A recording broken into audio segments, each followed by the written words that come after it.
सिन्नर शिर्डी महामार्गावर सावळी विहीरजवळ ST bus व car यांची समोरासमोर धडक होऊन झालेल्या अपघातात 2 जण ठार तर वाहनातील सुमारे 15 जण जखमी। सिन्नर शिर्डी महामार्गावर सावळी विहीरजवळ एसटी बस व कार यांची समोरासमोर धडक होऊन झालेल्या अपघातात 2 जण ठार तर वाहनातील सुमारे 15 जण जखमी झाले असल्याची माहिती मिळाली। हा अपघात इतका भयानक होता की कारचा चक्काचूर झाला असून बसच्याही समोरच्या भागाचे मोठे नुकसान झाले आहे।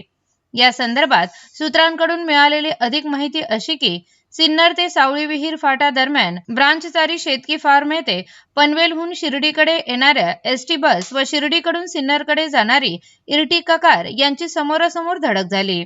धडक झाल्यानंतर कारच्या समोरच्या भागाचा चक्काचूर झाला तसेच एसटी ही रस्त्याच्या कडेला जाऊन कलंडली। कारमधील विशाल काशीनाथ कांबळे व महेश काशीनाथ कांबळे या 2 जणांचा मृत्यू झाल्याचे समजते। मयत दोन्हीही भाऊ होते तर दोन्ही वाहनांमधील 15 जण जखमी झाले असून त्यांना शिर्डीच्या साईबाबा सुपर हॉस्पिटलमध्ये उपचारार्थ दाखल करण्यात आले आहे। अपघाताची घटना समजताच घटनास्थळी स्थानिक नागरिक, पोलीस तसेच रुग्णवाहिका तातडीने दाखल झाल्या। शिर्डीचे पोलीस निरीक्षक रणजित गलांडे हे स्वतः पोलीस पथकासह घटनास्थळी तातडीने दाखल झाले। मदत कार्यही तातडीने करण्यात येऊन जखमींना श्री साईबाबा सुपर हॉस्पिटलमध्ये उपचारासाठी दाखल करण्यात आले। दरम्यान या भागात काही ठिकाणी रस्त्याचे काम सुरू आहे।